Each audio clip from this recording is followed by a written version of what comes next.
Hello and welcome to Sestra-Tainment. I'm Lenora. And I'm Dee. And we're coming to you today in regards to everything entertainment. Yes, we are. Yes. And so I'm going to go ahead and get started first this week. And I am going to talk about American Horror Story Delicate. Ooh. This is, I believe, the 12th season of American Horror Story, which I have watched every single one. Mm-hmm. The good, the bad, and the ugly.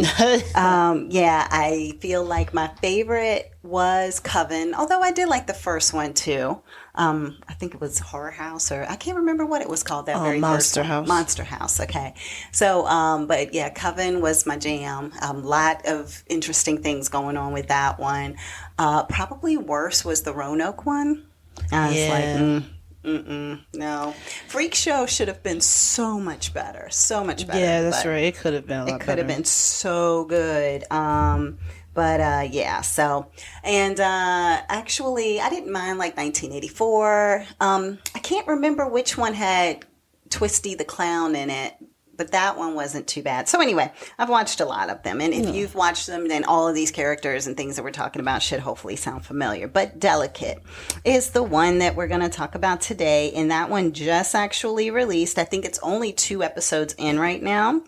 And so it has in the main character lead is Emma Roberts. She has been in numerous versions of American Horror Story, so you're probably very familiar with her. She plays Anna Victoria Alcott, who is kind of like a famous person. I can't remember if she's an actress or a model, but she's going through like IVF treatments, basically. Okay. So that's kind of her storyline. Now, her husband on here is Matt, and I think it's Zerkry.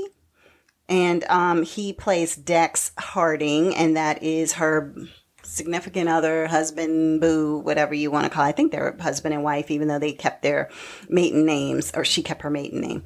And so he is going with her to the appointments. He'll fly in from his business trip to make sure he's there for her, to hold her hand, to be there when she wakes up, like all of that. So he's right there beside her for all of the appointments. You have Cara I can never say her last name. Delvingine, something like that. I can never. Now I can't say it. I know, Delvingine. I can't ever say it. Anyway, she plays Ivy. You've seen her before. She's been in quite a few things. You have Michaela Rodriguez, MJ, who is from Pose. Mm-hmm. So she is actually in it as Nicolette, although I haven't seen her in there yet. And then I guess the person that everybody is talking about being in it is Kim Kardashian, and she plays Siobhan Corbin. So she is like the agent to Anna's character. Okay. So as she's going through these treatments and things like that, that I guess Kim Kardashian's character has always also gone through, but just wasn't successful. They talk through, you know, the fact that, oh, is there some jealousy there? Are you okay? Is this all right? I don't want to be excited about the fact that my, you know, treatments are looking like they're going to work if it's going to make you upset or frustrated or anything. So that's really what the storyline is about. It starts off in the first like 5 seconds of Anna being asleep in the bed, and all of a sudden she's like grabbing a hand that is coming around her stomach. So she's grabbing the hand, and then you see her wake up, and she's just looking around the room, and some creature jumps up from the bed and is standing like at the foot of the bed in like a cloak kind of scenario, so you can't see who or what it is. And she gets up and she's looking, and she starts chasing this creature through the house. The creature takes off, starts running, runs out the door. She stops. She calls the police. Hey, somebody's broken into my house. And that's literally the first 5 seconds of probably first 30 seconds of the show was that. And I was like, wait, did I skip an episode? Did I miss something? Like, why is it jumping right into this? But that's just American Horror Story. So, and then it goes back to showing, okay, she's trying to have these treatments. It kind of takes you back a week or two. And it's basically saying, okay, she's having these treatments. Her boo's there with her. They're going through all of these things. Some of it feels a little weird, even when you watch stuff in the room that she's in for the treatments. It's like one lady takes one leg and puts it on the other side, and another lady dressed exactly the same, like they're twins, puts her leg on the other side to like get ready to do the transplant procedure, or like the doctor. Yeah, no, I don't want that. Looks a little weird and creepy, and well, he's not weird and creepy. He's the guy who's always on American Horror Story playing the different characters. The older guy? Yep, the older guy, yep. Exactly. So he's in it, and then you have where this lady that I haven't, maybe she's been in one American Horror Story. I can't remember her name because I don't have the full cast here, but she actually is in it, and as Anna's character is getting ready to leave out of her IVF treatment, and then like getting her eggs and all that kind of stuff. This lady is there, and she was like, I know you. And then she's like, oh yeah, everybody knows me, I'm famous, whatever. She was like, no, I know you, like, something weird, Okay. and she's looking, and then the nurses and the people at the front desk are like, Miss Preacher, get away from her. Miss Preacher, don't you're not supposed to be here, whatever. And they're like making it like she's not supposed to be around. So, but she keeps showing up in different places in the first couple of episodes. And then you have the girl whose name we can't even say correctly, Kara's. D'Evangeline. D'Evangeline. There you go. Okay, anyway, but she plays Ivy. And so you just see different people showing up at different times. Somebody's just smoking a cigarette outside of her house. Then when she gets to the treatment place, they're smoking a cigarette outside the treatment place. Then she goes somewhere else and they're standing outside when she's walking down the red carpet. So it's like, are these people following me? Like, what is going on? And then the interesting thing, if you see the trailer, everything looks like it's about spiders. So you're trying to figure out what is this about in regards to spiders, because it was basically something like that where she was like, oh my gosh, whatever is going on, something that she said almost was like, I might have this spider monkey demon child or whatever. And then Kim Kardashian was like, well, I'll help you take care of your spider monkey demon child. I'm here for you, whatever you need, But she went to go look at something in her hair, and it was this one like piece of like, how you might have like a wayward, like gray hair or something. So she went to go like pull it, and it just kept pulling and kept pulling and kept pulling and kept pulling and kept pulling and kept. So she was like pulling, and then so it was like a spider's web coming out of her head that she was pulling, and then you just see this long strand in the sink, and then she gets distracted and doesn't really pay much attention to what just happened. So that's kind of interesting. So it's making you wonder, get distracted enough to not pay attention to the long hair that you just pulled out of your brain. Pulled out of your head. Yep, exactly. But and she's having all these forgetful moments. Again, it's only 2 episodes in. I can't really spoil anything. But basically, excuse me, she is like, I have these, like, I guess she has like suppositories almost that she has to put inside of her to help with the fertility and stuff. And they're supposed to stay in the refrigerator. Well, they come home, they're sitting out on the counter. She's like, how did that happen? She puts a reminder in her phone that, my appointment's at 11. Well, all of a sudden she's looking at her phone, she sees it change to 12. Kim Kardashian. So she's thinking that somebody is hacking her. Then she has a note on her refrigerator because she's like, I can't trust my phone because now my phone is changing all these appointments. So now I'm putting an actual Post-it note on my refrigerator, 10 a.m. appointment, making sure that I know. Yeah. And then she comes home and the appointment's been ripped. So it's still up there and says 10 a.m., but it's been ripped. So she's like, has the housekeeper come in? Like, what's going on? He was like, the housekeeper doesn't come till Friday. And she was like, I'm just trying to figure out what's going on. So she's almost wondering if the treatments that she's having is having her already have like a pregnancy brain or something like that she's just forgetful and, just like in a fog. And so anyway, that's all that they've really been showing so far is just some weird and strange things happening. And you're starting to feel as though this doctor might be some type of mad scientist that's trying to do something with spiders and people. I have no idea, but this sounds very human centipede-ish. I don't know what that means. You don't want to. Oh, okay. Trust me. Got it. All right. Okay. So anyway, that's all that I had. So Delicate American Horror Story. It is on Hulu or FX on Hulu. I'm here for it. So I'm going to watch it like I've watched all the others. Yeah, I'm going to have to start watching it. Yeah, go from there. So I think it comes on, if I'm not mistaken, I thought it was Wednesday nights, but I can't remember. Because I'm only watching it on the Hulu app, so therefore I'm not paying attention to the exact day of when it's coming on. Yeah, on the, it's either Mondays or Wednesdays. But all right, what you got, sis? Okay, so what I have is it's on Amazon Prime. It's called Sitting in Bars with Cake. Never heard of it? Okay. Yes. All right, so to go over the cast, you have Yara Shahidi. Okay. who plays Jane. You have Odessa Azion, who plays Corinne. Okay. Bette Midler plays Benita. Applebaum. Yeah.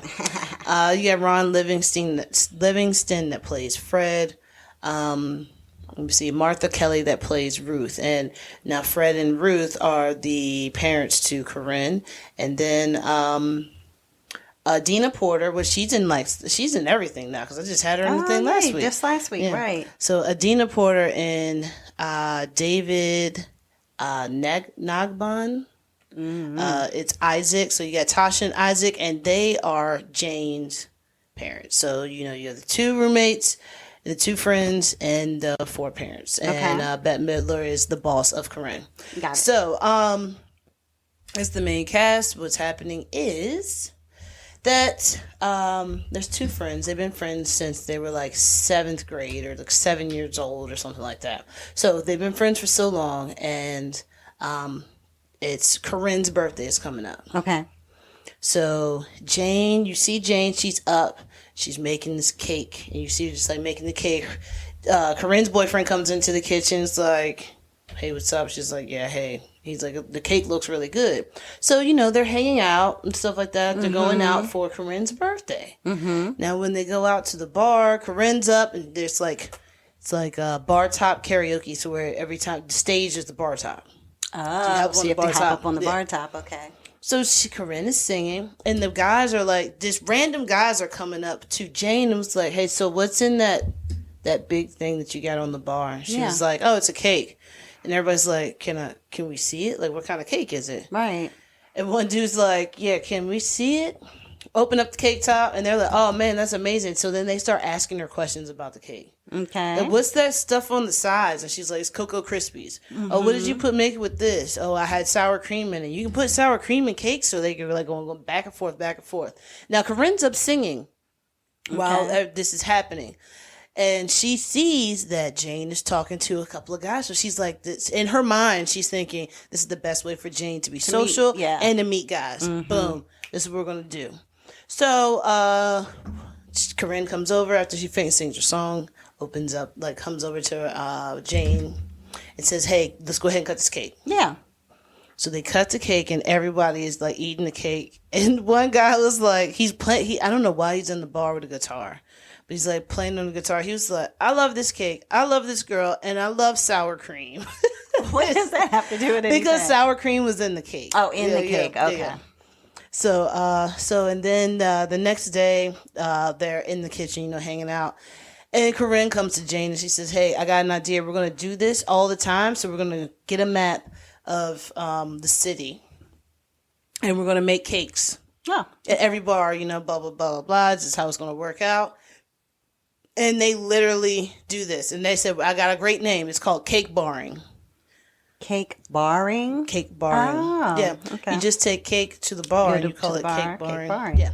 So it's really cute how all that happens. So they're constantly going to different bars. They have this big map on the wall where they're drawing lines of okay, this week you go to this one we go to this one, stuff like that. And they have columns that has it would be the bar, and then it would be the cake type. And the next one would be if she met a boy, what she got from the boy. If she got a kiss from him, or if the phone number or holding hands or whatever. That's what she put down. So with that, it's going really great. She's meeting a couple of guys, being very social. Everybody's loving the cakes. I mean, people are following them around to get cake because they love it. Because they're everybody's drunk and they just want cake when they're drunk. Apparently, so. Then they're one night when they're out, they come into the house. But they're making money off of the cakes, right? Or are they just giving away cake? Just giving away they're cake. Just giving away. I thought they were selling. So because Jane just loves to make cake. Okay, got it. Jane loves to make cake, so she's just I'm gonna make these doing cakes. It for free. Yeah. Just to be social. Yeah. Meeting guys. But, I'm pretty sure it's not free because, whoever's eating the cake is probably buying her drinks. Yeah. And then the friends' drinks because, once you get them 2, then it's their other 3 friends, too. Goodness. Okay. So, it could be, something like that. Then from there, they get home and Jane's writing down some stuff. She was like, oh, I see this cake that I want to try. And she's writing down the stuff. And she hears something, turns around and looks back. Corinne is having a seizure. So this goes from a happy-go-lucky movie that I'm like, yo, this is gonna be such a good movie, to now, is she gonna die? Oh my god! This is what Amazon is doing to us. Oh, they're taking you on an emotional roller coaster. They are just like Disney. Oh gosh, the parent always dies. A friend, somebody dies. Mm-hmm. But it's supposed to be a happy movie. Sad. It is sad. So, but you're thinking, oh my god, is this girl gonna die? Like, she just had a seizure. What the heck is going on? Right. And then from there, it's just basically going through the motions of like what ends up happening with her having these seizures and the cakes and going out to bars. And it's like, all right, so like, should we not go out to the bars anymore? Because you're having these seizures. Right, like, we shouldn't be doing this. And then it's like, I don't really care. Like, I think it was just dehydrated. Don't even worry about it. We're just going to keep going out. So from there, it just goes into more and more depressive footage. Oh, goodness. Yeah. But it's so sad, but it's such a good movie. So it's a good but sad movie. It's a tearjerker, man. Okay. It's a tearjerker. And it was so fun in the beginning. It was fun. It was lighthearted. It was peppy. Yeah. And then you see the Grim Reaper is just right there, just poking behind that bush like I'm coming for you. Yeah. Just, yeah. But, so if you want a good cry. Yeah, if you want a good cry. Something that is going to be a good. Well, I mean, some people can watch movies like that and just be like, oh man, that's sad. Yeah, that's true. It depends on it. You're an empathetic person. If you're an empath, You're an empath and you want to cry. This is the movie to do it. You know what I'm saying? Yeah. But it's still a lighthearted movie. It's a very lighthearted, cute movie. What's her name? Bette Midler is like the boss of Corinne, and she's kind of funny because like everybody's scared of her at the job, and Jane and Corinne work together. And I don't even know exactly what they do for the company, but it's like PR stuff. Oh, okay. So so they're working back and forth. So you don't really see Bette Midler in the movie a lot. She's just only in there a little bit. Name. Yeah, just a little bit. Name recognition. Yeah, but it is really cute. I really liked it. Like how it's written is really good because it does catch you. It's like, this is funny. This is really good. Oh my god, she just had a seizure. Yeah, it's like that. But the acting in it is really good. The young lady, Azion, what was her name? Odessa Azion. She is a great actress, so I think she did really good in this. We already know Yara Shahidi, so we already know she's a great actress. I don't think I've really seen Odessa on anything that I can think of. Okay. But yeah, I think that it was really good. Really good. Yeah. Okay. Awesome. Check it out. It is called Sitting in Bars with Cake. Amazon Prime. All right. So I watched a show. I love my BBC. Oh, okay. So I watched a show called Better. Okay. That is actually on Hulu. I think I've heard of that. Yeah. So instead of me having to go to BritBox to see it, I actually could watch it on Hulu, which was great. And that's why I had to almost look it up to say, was it a BBC show? But it is. Of course, I never know any of the British actors, so it's probably no need for me to even go through their names because we may not know them, but I'll do a little bit. So we have D.I. Lou Slack, who's the main character, and she is Layla Farsad. You have who should be her arch nemesis or the antagonist of the show, Andrew Buchan, I think is how he says it. Buchan. Yeah, and he's Col McHugh. So COL, I was like colonial, Colonel. Yeah. Everybody calls him Col. It's Cullum. Collum, but everybody calls him Col or Cullum. Dialu Slack's son is Zach Ford Williams, who is played by Owen Davies. Her husband is Samuel Edward Cook, who is Sir Siri Davies. And then she has a investigator that works in the office with her, who's Olivia Nakintu. Thank you, Nakintu. And she actually is DC Esther's And that's probably the main people. I mean, you have Cole's son, who is Donald, and all of that. But for the most part, those are the main kind of characters in here. So the premise of this show, it's only 5 episodes because you know it's British. So they never do a lot of episodes. No, man. They get you hooked, and then they're just like, so good. You gotta wait. Yeah. I wonder how often, is it every year that they remake their shows? I want to look into that. I think so. I think they do it once a year, but they only do a few episodes. Like, I mean, Luther, it was 3 or 4, and it's like 4 episodes, but some of them were like movies where they're like an hour and a half. How dare you? Right, and then you just gotta wait a whole year to get to it again. Are you crazy? Yeah, for 4 hours. I have to wait. I have to wait a whole year to get 4 hours. Yep, exactly. Gosh. Yep. So for this story, it starts off. No, it's whispering time. Where D.I. Slack, right? So she is actually just out and about doing something, gets a phone call. And she's just like, oh, I gotta go. So she goes, and all of a sudden you see her in all black. And like she's getting ready, and a baklava. Do you know what a baklava is? Yeah, I know what baklava is. Okay. No. Is it a baklava? Like the dessert? No. Balaclara. I think that's how they say it. Oh, sorry. I'm saying the wrong thing. Baklava is the dessert. Yeah. It's a ski mask. That's what they call it. They call it it might even be something like that. But anyway, they have a name for it. So anyway, I know I'm going to have to look it up, or you can look it up. Yeah. But because funny enough, this is total sidebar. I went into a hair store for some conditioner that I really like. This particular hair place. Balaclava. Let me see the word. BALA. Oh, I gotta see it. I can't do it from memory. But anyway, Balaclava. Baklava. I can't say it. Anyway, I know we I'm seeing horrible at pronunciation. I know we're terrible at pronouncing. And the funny thing is, I'm normally good. But anyway, I saw it. Balaclava. A balaclava. I think that's what it is. But the way they say it with the accent makes it even sound a poo shiesty. Makes it sound like a balaclava. You gotta call it a poo shiesty over here in the United States. Anyway, so it is basically a ski mask that covers your whole face. So I was saying I was going into to get my hair conditioner, and lo and behold, they had that word on a whole ski face mask, like a ski mask, basically, right? So anyway, she's going all black, running with that on, running towards a building, right? Mm-hmm. And you're like, okay. So you see her almost breaking into the building, slipping through things. You can see it's like a closed or maybe more of an abandoned building. The chairs are upside down on tables, all of that. Look, dead body on the floor. So you're like, okay. So then you see her go around. There's a gun that somebody just left. So she's getting all the evidence, right? Mm-hmm. She's going, stepping over the body, leaving. But as she's getting ready to leave, the guy's like, oh, he's still alive. So therefore, you're like, ooh, what's going on here, right? Long story short, all of a sudden she leaves, and then she gets a call. She's the detective investigator for the police department.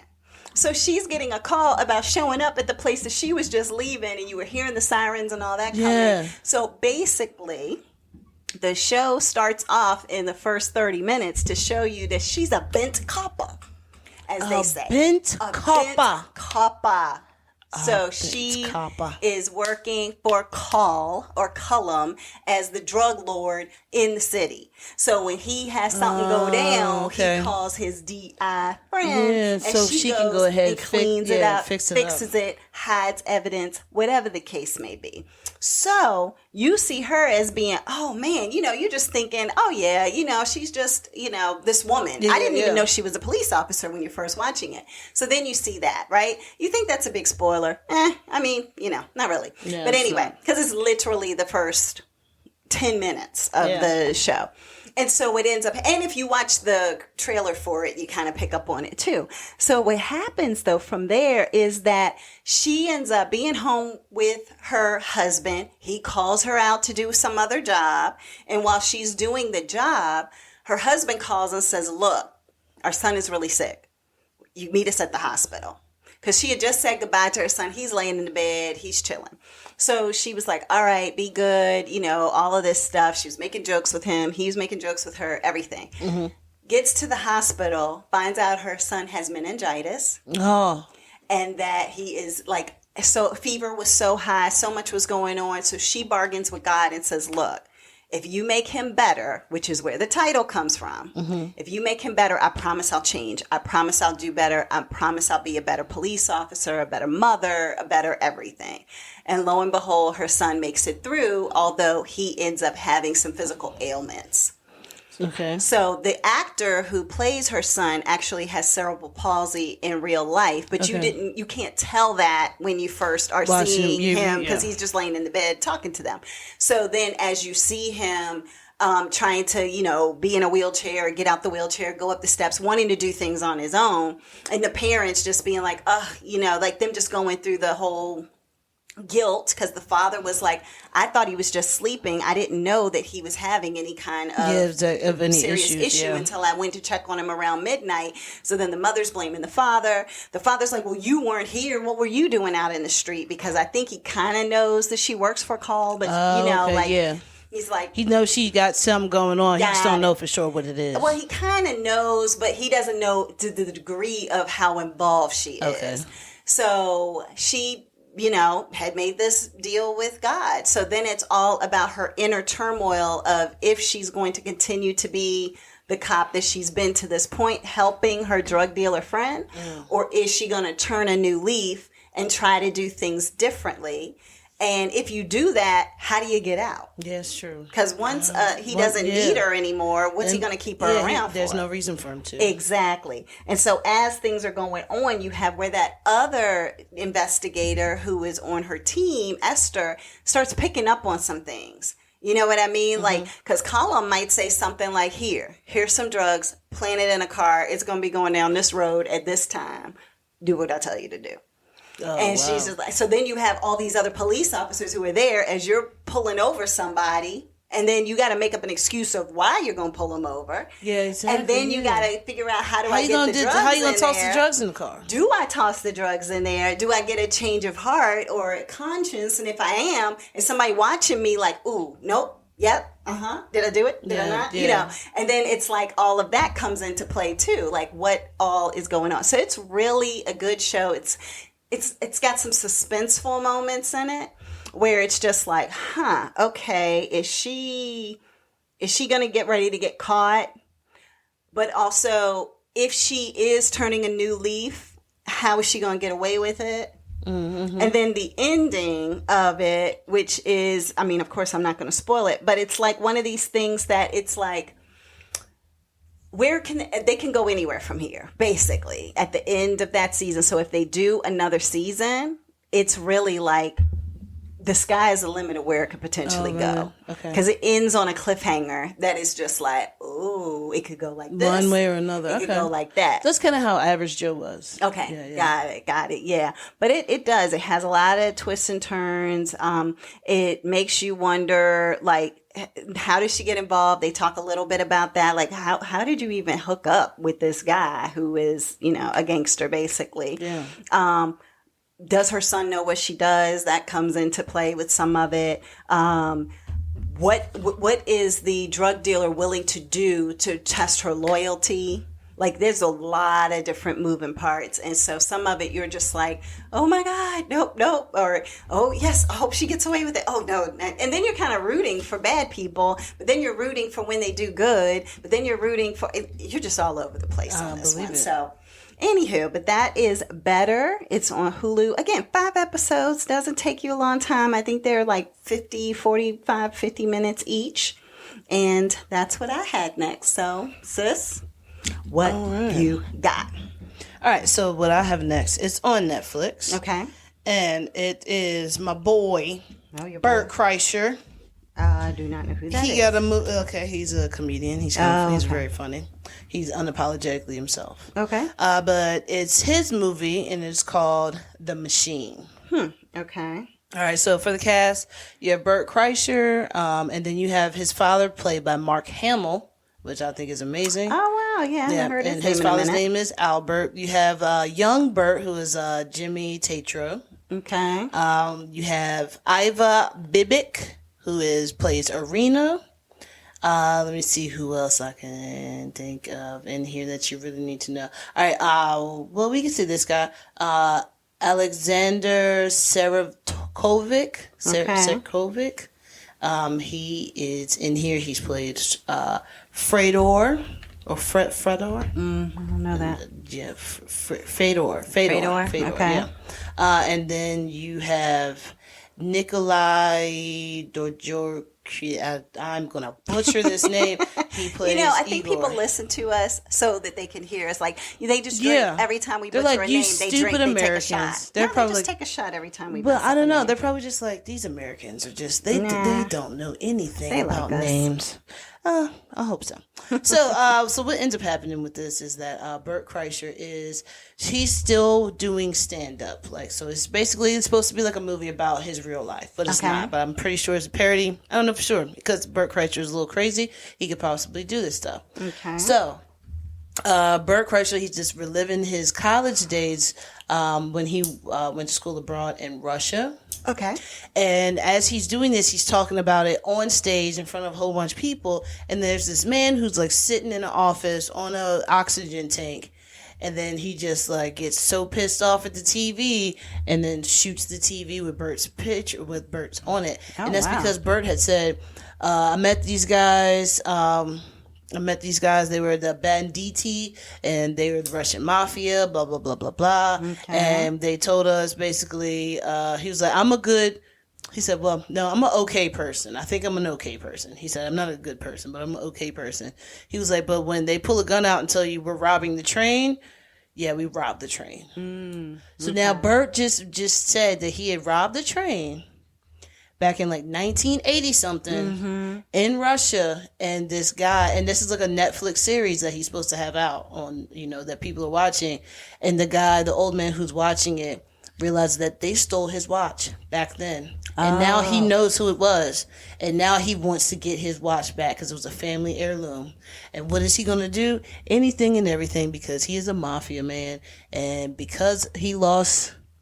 Because when the watch was taken from this old man, it was a story in there where it says that he just basically was like, well, the world is crappy. I'm not going to be a straight edge man anymore. I'm going to be in the mafia now. And that's what he did. Now he's like the head of the mafia. Gotcha. All because of a watch. It's kind of like, John Wick is all because of Puppy. The dog. Yeah. So, this basically the entire movie is about finding this pocket watch. Okay. So, Bert is talking in therapy about how his relationship is with his father. So his father's always criticizing him, cutting him off and all this other stuff. Like, basically being a parent is how I see it. But just like extra mean because you want to make your kids tough to be out there in the real world, I guess. So he's basically doing that to his daughter. His daughter gets pissed off, and then comes in, I just hit the microphone. Then comes in Arena. Arena comes in because they're having a birthday party for Bert's daughter, Sasha. And while they're having this party, Arena comes, and she is the mafia man's daughter. And she's like, guess what? You're coming with me. And he's like, he's so upset with his daughter because his daughter is now leaving a birthday party. She's pissed off. Okay. As she leaves, then he is literally like telling his dad, yo, get out of my face because you're just going to criticize me more about this situation, blah, blah, blah, blah, blah. And then he tells Arena when she walks in, when him and his dad talking, he's like, look, I'll sign your picture. Like, I'll take a picture with you and everything later.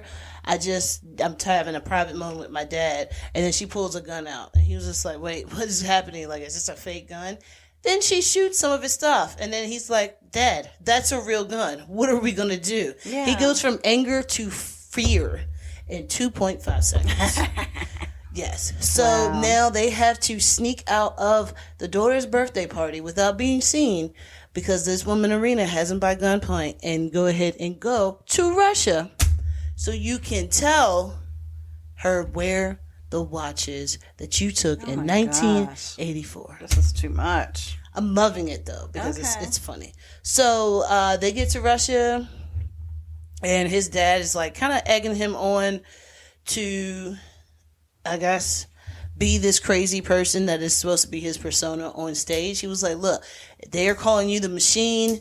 And then, when we get over here, you have to be like the machine.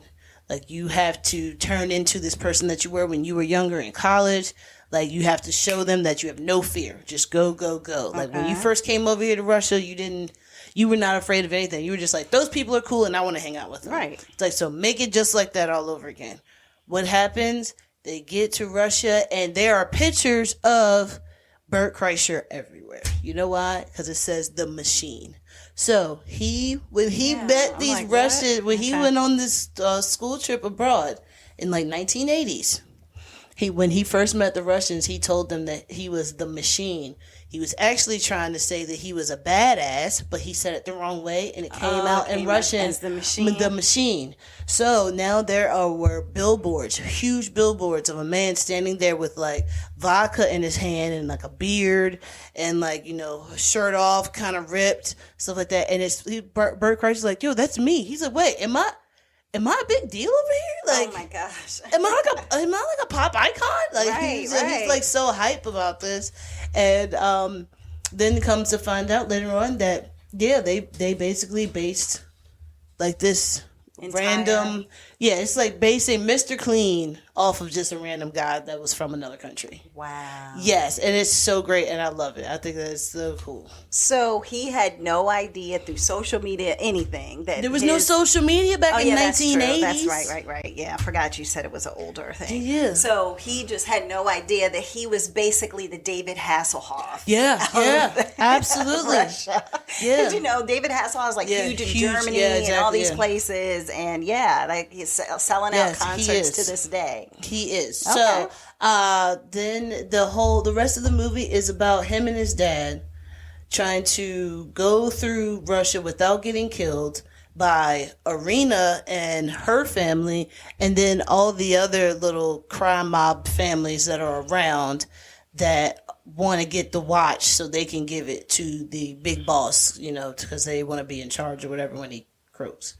Okay. So that's like a whole thing, but I like how it goes because he does turn into this crazy wild person that he used to be in college, and it just works so well. Mm-hmm. And the fact that the family didn't even realize that he was like gone, was hilarious to me. Yeah, how did they not? I mean, I guess he's Bert Kreischer. I mean, I guess. So this is a series? No, this is a movie. Oh, it is a movie. Okay, so you haven't finished it yet? No, I finished it. Oh, I thought you said you're enjoing it, but I guess you were saying as you were watching it, you were enjoying it. Okay. So yeah, it is hilarious. So now he goes around and he has to find Igor. How do you find Igor to find a watch when you're in Russia and every other person's name is Igor? That's like saying, I need to go to America and find John. Mm-hmm. How many Johns you want? Right, exactly. You know what I'm saying? John Jacob, Jingleheimer Schmidt. Like, everybody's going to be there. His name is my name, too. Right. Yeah. So now they're trying to go through and find this guy, Igor. There's some things that happen. He gets shot at in the woods. He gets his fist stuck in somebody's throat. There are a lot of things that happen on this, but it's like funny, dark humor. Because it's like just happened to be that this man he did this at this time, so that's why this happened. Like, he shot one guy, they ended up shooting another guy, and then they all died. What? Yeah. And I think he might have just like dropped the gun or something. I can't remember for sure. But it was like something where he was, oh my God, and then like shot, and then it was like a room full of people got shot. Mm-hmm. Just over his one bullet. So I mean, yeah, that's what ended up happening with that. But it ends up being so funny. I think that, well, I mean, I do love movies where it is the main character is a goofball, because I feel like that's me in my life. I'm the main character. You're the main character in your story. All of us are the main character in our story. Exactly. You're just the goofball in yours. Is that what you're saying? Absolutely. Absolutely. Yeah. Okay. But I do like it. The fact that he got Mark Hamill to be his dad, that's kind of cool. But then also, some parts of it, when I was watching it, Mark Hamill, he might need to go back and take a couple more acting classes. Acting classes? Yeah, because I mean, maybe it's because it's comedy. Oh, it's a different little. kind it's of a thing. muscle. It's a different muscle. Yeah. So I wonder if that might be what the thing. I'm not saying that he did a horrible job at all. No. He did great. He did great, but you could see where he was like, you could see where you could tell that he probably struggled to get that line right quite a few times in his head. Like he was, like he was overthinking it. But I mean, other than that, that was it. Yeah, but I mean, it was good. It was cute. I love it. The bonding, the love. Aww. The Russian alcohol all through it, and I wonder if they really filmed. They couldn't have really filmed in Russia, right? I don't think so. Yeah, maybe I if they imagine. talked to Trump. So maybe it's interesting that they talked about it being Russia of all places. Well, I think he actually did take Russian as a college class. Oh, so he was able to speak it.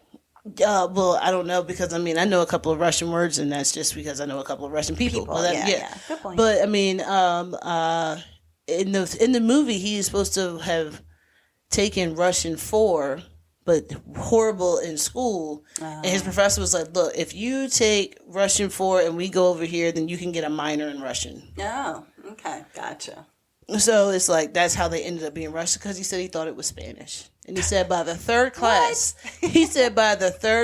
I realized this is not Spanish. No, absolutely not. Certain languages are very harsh when you hear people speak them. I feel like German is one of them because it's like they're spitting on everything. No, really? Yeah, because it's like when I hear Boris Kojo speak German, it's like. Oh my gosh, it's a whole other ball game. But then, and I feel like Russian is one of those where I feel like, when you hear Italian. Yeah. Because, there are languages that when people talk, they could say the sweetest thing in the world, but it sounds like they're cussing you out. Exactly. And then there are languages that they can be cussing you out, and it sounds like they're saying the sweetest thing in the world. Exactly. Yeah, because I'm pretty sure Spanish and French are probably like they can cuss you out, and you just be like, oh my God, I love you. Where are we going? Yeah. Mm-hmm. Yeah, French especially. I mean, if they're not saying it with that rough attitude, just saying something, then you just get out here, Mexican. You know what I'm saying? Yeah, something like that. Yeah. You just be like, oh my gosh, it's music to my ears. Keep talking. Say it again. Yeah, exactly. Yeah. So, but so check it out, The Machine. And it is on Netflix. It is hilarious. I mean, it was in theaters. Now it's on Netflix, so that's where you can catch it. Got it. Yeah, interesting that it was in theaters too. I didn't even remember hearing about it in theaters. I think that it was in select theaters probably. But I mean, what do you really hear about that are only in theaters now? Because everything. Barbie. But I mean, but every other movie is you can buy it, you can rent it at home, or you can watch it in the theaters. Yeah, that's true. So it's like very few movies are just theater just for the theaters. Anymore. Yeah, Oppenheimer and Barbie. Oh yeah, I still haven't seen Oppenheimer. I watched that. I haven't heard much about I mean, I know it's. I haven't seen be Barbie either. Critically acclaimed and all that kind of stuff. But I've heard people saying that they left out of Oppenheimer to go into Barbie, or that Oppenheimer, I think it's 3 hours long, so that might be why people aren't seeing it. So it's some things. You know what? I was thinking about that because there was another movie that was Academy Award winning movie, and when I looked at the trailer for this, I was like, who is the Academy? Who are they? I don't know. I mean, it's Academy of their peers. So, yeah, it's different people. But, for example, La La Land. I never watched La La Land. Yeah. I know it was up for all the awards and all that kind of stuff. And to me, I think it was up for so many awards because it was about Hollywood, and Hollywood people vote on it. So therefore, when you see it, it's like, it's but it was a musical too, right? Whatever. Yeah, it had the music in there and whatever, but it had all of this. Some people love a musical, man. Yeah, and sometimes it's all about, there's that street I go down every day, or there's that whatever. It's kind of like Once Upon a Time in Hollywood, that movie. And everybody was so, that's, that's Sunset Strip, and that's whatever, and all these things stood out, and next thing you know, it's up for an award, and it's like, but is it really up for an award? It's just nostalgic. It's a great movie, or is it because it's so familiar to me because me as a voter, I'm the person who knows and recognizes because I was just wondering, who is this Academy? Because there are movies out there that are great movies, and then you're just like, but the Academy says nothing about these. So that's what I was just wondering, who is the Academy? The Academy needs to go ahead and find some more people. Oh, my goodness. Just saying. Well, they definitely have incorporated more diversity into the Academy. I do know that. That was intentional of recent years, just because of the fact that it was. But they still said La La Land, though. Huh? They still said La La Land when it was when it was not. It was what was it? Moonlight, right? Yeah. Or was it the other way around? I don't even remember. No, they said La La Land. La La Land got up there, but it was like, I'm sorry. We had that wrong. It was Moonlight. Yeah. Oh, gosh. Yeah. Craziness. Yeah. But all right. Well, then I will get to my, I guess it's the last one. Yeah, that's your last one, yeah. Which is Hypnotic on Peacock. Hypnotic. So this is the one with Ben Affleck as the main character, Danny Rourke. And it also has Alice Braga, who played Teresa Mendoza in Queen of the South. Oh, yeah. So she's in here as Dana Cruz. You have William Fitchner, who plays Delrain, I'm sorry. The funny thing about it is you know his face. He's that guy that you know, but you don't know what his name is as an actor, but you have seen him in so many different things that you're just like, oh yeah, I know William Fitchner. But he's been in Prison Break. He was in The Perfect Storm, Black Hawk Down. Like, he's been in a whole bunch of different things, and you know his face, but you were just like, I probably just didn't know his name as an actor. So those are kind of the main characters probably on this. But there's some other cast of characters as well who are in this. But long story short, it kind of starts off, it's a movie. It starts off with Ben Affleck being a parent. He's at the park with his daughter.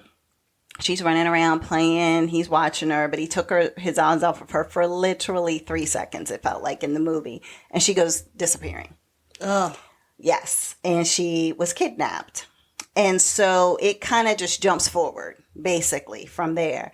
And you see him, and he is with a shrink. He's trying to get back onto the force after everything happened. They also show in the background clips of, like, the TV news anchor saying that parts of the little girl's clothes have been found, and that, her hand was found, like all these things. So you know that she's pretty much passed away. Yeah. And so basically it was that someone was arrested at the park. He pled not guilty. He said, look, I don't remember a thing. I do not remember doing anything, but if you're saying I did it and you have proof and evidence and everything, then I guess I did it, but I don't remember doing it. So then when he's in with his therapist trying to get reinstated, she says, okay, you're fit for duty. So basically, interestingly enough, right at that moment, he gets a call to say, hey, there's a bank robbery going on right now. So he finds out he's fit for duty.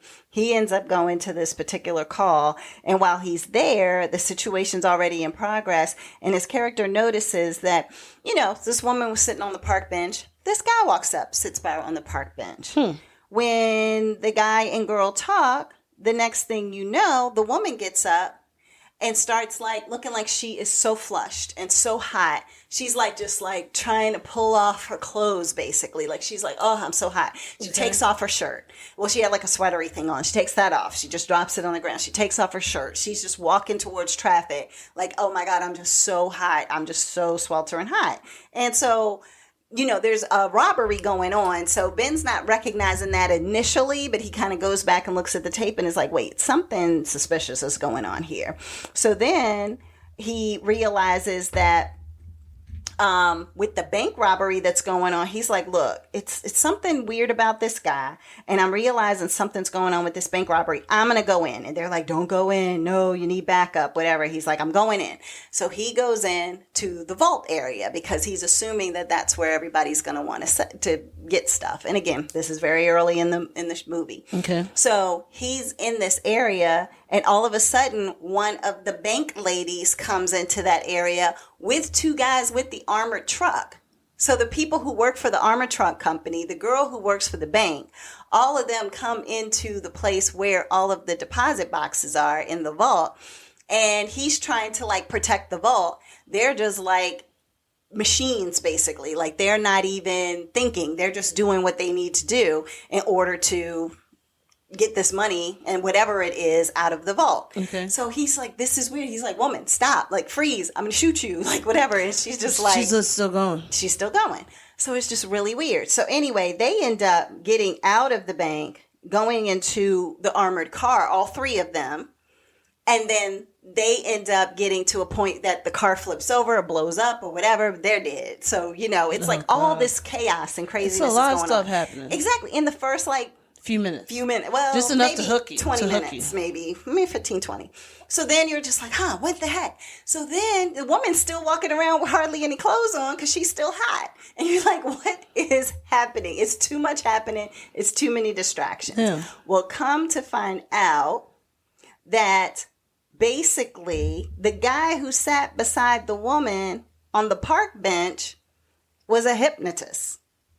So he said something, and I mean, you hear what he ends up saying to her.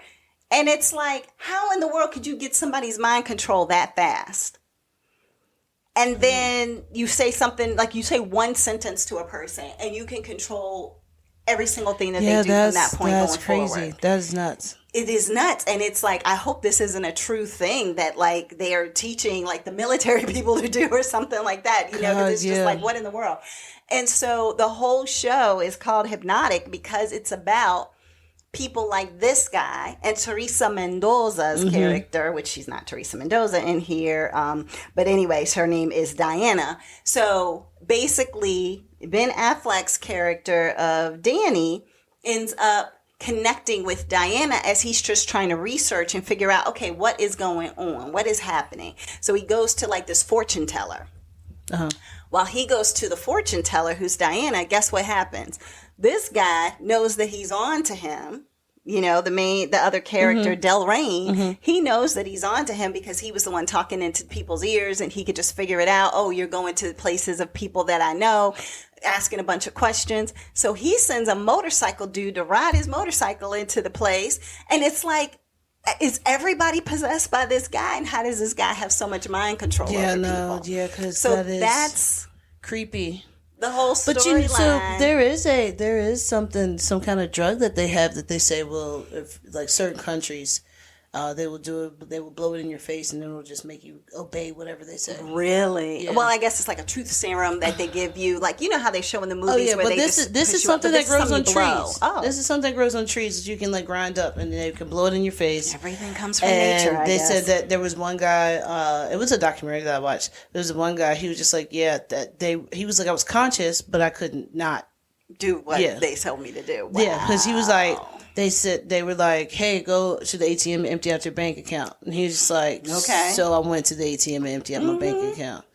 It's like, give me your apartment keys. Which country is this? I need to stay away from it. I can't remember.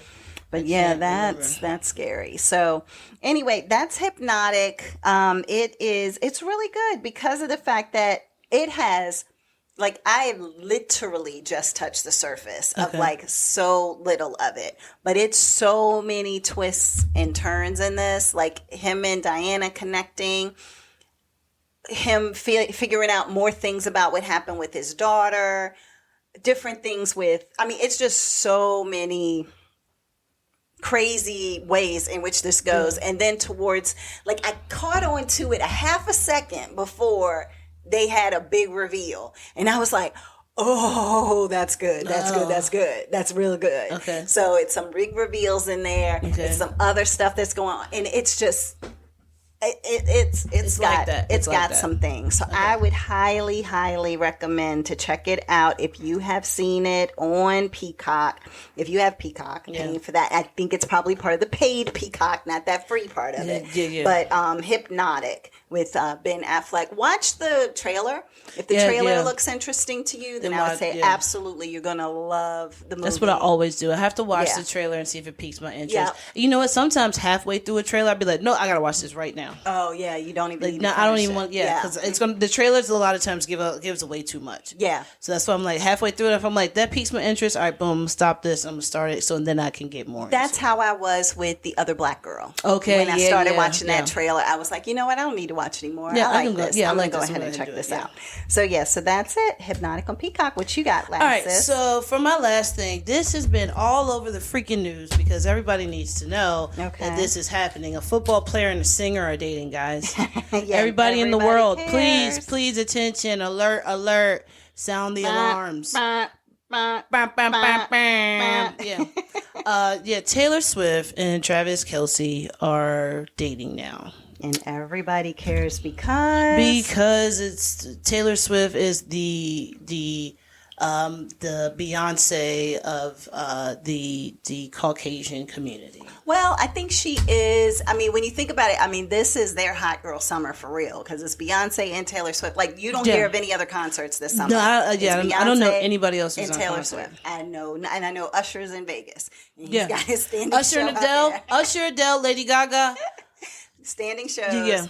They don't go anywhere. They're only in Vegas. You're going to have to go all over the world to try to get to Beyonce and or Taylor to Taylor Swift. Absolutely. And your tickets are going to be astronomical. Absolutely. So, facts. Okay. So Taylor Swift was spotted at the game. She was in the box with his family and friends. Yeah, his mom. His mom and things. Doing chest bumps. Oh. Yeah, it was. I don't know. That was a little weird, but So they TMZ had spotted them out a couple of different places, and supposedly this is what happened. So supposedly, the way that they met was the rumor is that, and this is being quoted from what website is this? Taste of Country. I don't know. I know how this happened, but go ahead, continue, because I know the facts, but I'm gonna see. See if you have the same facts I have. Okay, so it's supposed to be that he would try to pass her his phone number while she was on concert, like in the concert. Yeah, but it was a friendship bracelet. Yes, because that's what you do as a Swiftie. Everybody brings friendship bracelets to the thing, and you exchange with other people at there. So you wear whole armor bracelets and you exchange your friendship bracelets. That's just what you do at festivals. You do that at Burning Man. You do that at Moonrise. But you do it specifically at Taylor Swift's, like grown people. Yeah, I mean, but I'm just telling you, that's the thing. You don't go without bracelets. But continue. So his number was on his. Yep. Yes, and his phone number was on the bracelet. Yes. So that's supposedly how it started. Yes, because he went on a show. He and his brother have a podcast. And so when he was talking, he was like, I tried to shoot my shot, but she picked it up what I was putting down. And so therefore they were like, oh, well, if anybody know Taylor, tell him that my brother's really interested. He was trying to shoot a shot. And so that's kind of part of so now this is the thing. Have you seen pictures of him before he got interested with Taylor Swift and now? I saw him last with the Super Bowl with him and his brother both in it. Yeah, okay. So that's when he had a totally different style and he was dating a different kind of woman. Okay. So back then he was dating a black woman. Okay. And he had like the beard, the fade and everything. He just looked like he was a light-skinned black dude. So everywhere he was very John B. Absolutely. John B. or who is it? The guys who sang. Yeah. Ooh, I wanna say Color Me Bad. Yeah, Color Me Bad. Okay. So he was very like that.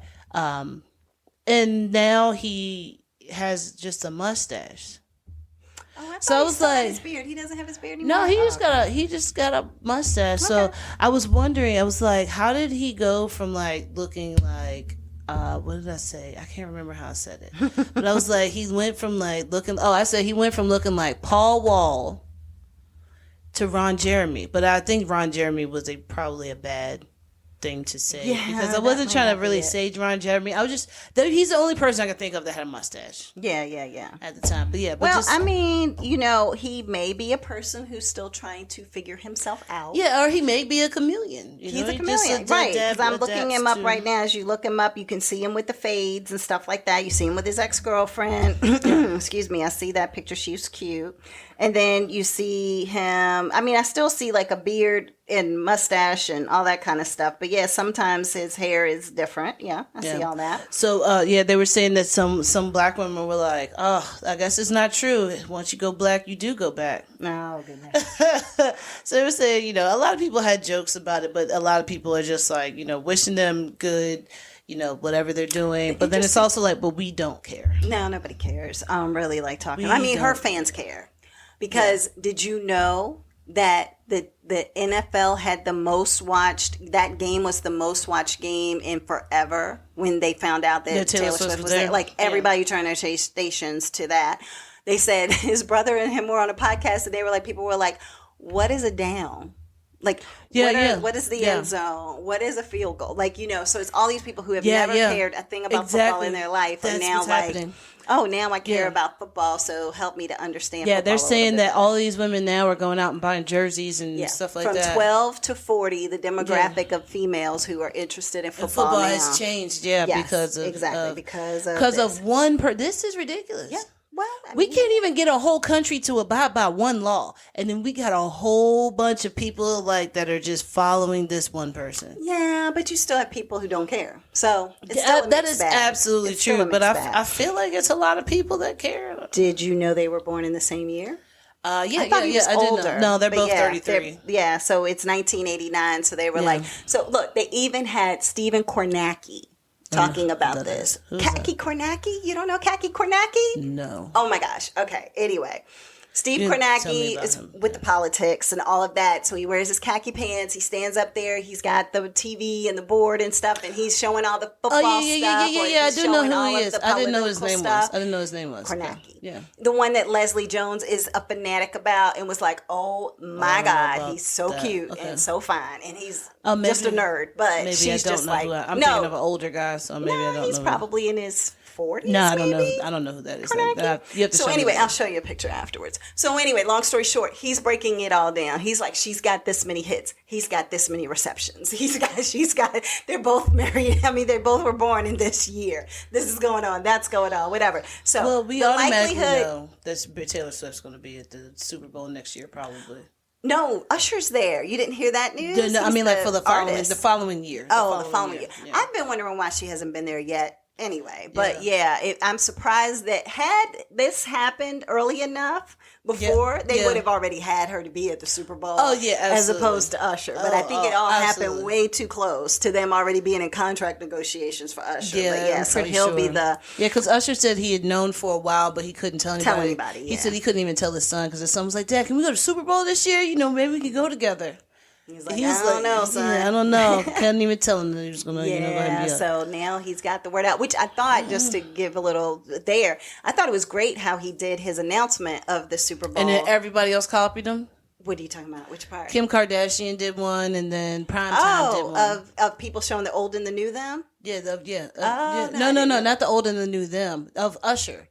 Oh, they're calling Usher. Oh, no, right. He had a bunch of people acting like they were calling him exactly. to tell him something, but he was going back to his confessions where he was acting like from his video where he was on for like, man, what? What's going on? Whatever, And then they showed the young him and he's like, man, we're going to be at the Super Bowl. So I thought that was kind of cool how he had that. And then all these people acting like they were calling him. The same way, he's like, man, stop playing. No. Yeah, exactly. Yeah. So. But they did say that, like, somebody, who was it? I think that chick Angel said, she was like, I can't wait for him to come. Oh, well, it might not have been her, but somebody had said, I can't wait for Usher to come out on his skates and skate around the girl coming down the pole really slow on the stage for the NFL. And I'm like, if he brings out strippers, that would be so funny. I know he has it at his Vegas show, but I don't think he's going to be bringing out the poles. I don't know. Maybe he will.